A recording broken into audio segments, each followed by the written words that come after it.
বিরতির পর স্বাগত। বর্তমান দিনে দাঁড়িয়ে যানজট একটা বড় সমস্যা হয়ে দাঁড়িয়েছে। অবাধ বা বিভিন্ন জায়গায় দেখা যাচ্ছে সারি সারি পার্কিং এর জন্য কোন ধরনের উদ্যোগ গ্রহণ একাধিক বিষয় একাধিক অভিযোগ কিন্তু রয়েছে। তাই দেখা গেছে যে নো পার্কিং জোনে পার্কিং করার ফলে আজ কিন্তু বিশাল খেসারত দিতে হয়েছে এবার যানবাহন চালকদের। ট্রাফিক পুলিশ সুপারের উপস্থিতিতে বটতলা এলাকায় আজ অভিযান চালানো হয় এবং নো পার্কিং জোনে যেন কেউ তার যানবাহন না রাখেন তার জন্য আজ আবেদন জানানো হয়। কি বলছেন সংশ্লিষ্টরা শোনাবো।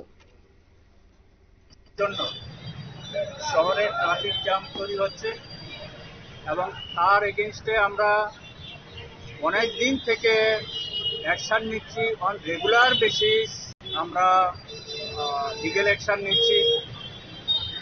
শুধু আগরতলাতেই নয়, সারা ত্রিপুরাতে আমরা অ্যাকশন নিচ্ছি।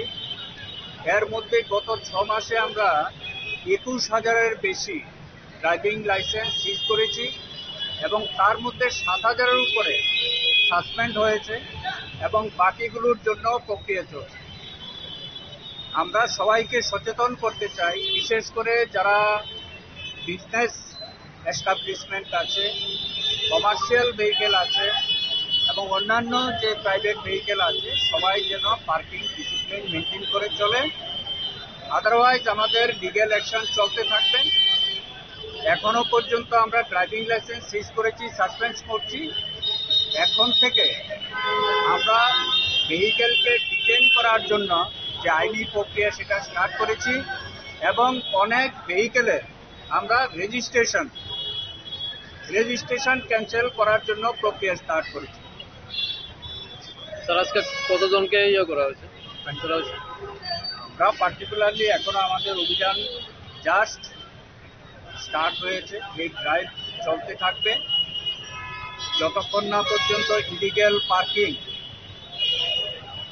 তার এগেইনস্টে যদি একটা আমরা সঠিক পদক্ষেপ যতক্ষণ না পর্যন্ত নিতে পারছি, এই ড্রাইভ চলতে থাকবে। ট্রাফিক পুলিশের উদ্যোগেই এই অভিযান, বেআইনি পার্কিং অভিযান আরো কয়েকদিন অব্যাহত থাকবে। যানজট মুক্ত করতেই ময়দানে রয়েছে ট্রাফিক পুলিশ সুপার। তিনি জানাচ্ছেন, বহুদিন যাবৎ বলা হচ্ছিল যে নো পার্কিং জোনে যেন কেউ তার যানবাহন না রাখেন, কিন্তু তারপরেও প্রতিনিয়ত এই ছবি উঠে আসছে। তাই আজ বাধ্য হয়ে তিনি মাঠে নেমেছেন। অবৈধ জায়গায়, বিশেষ করে নো পার্কিং জোনে কোনোভাবেই যানবাহন রাখা যাবে না, তার জন্য আজ কড়া বার্তা দিয়ে দিলেন ট্রাফিক পুলিশ। নিয়ে নিচ্ছে ছোট্ট একটি বিজ্ঞাপন বিরতি, সঙ্গে থাকুন।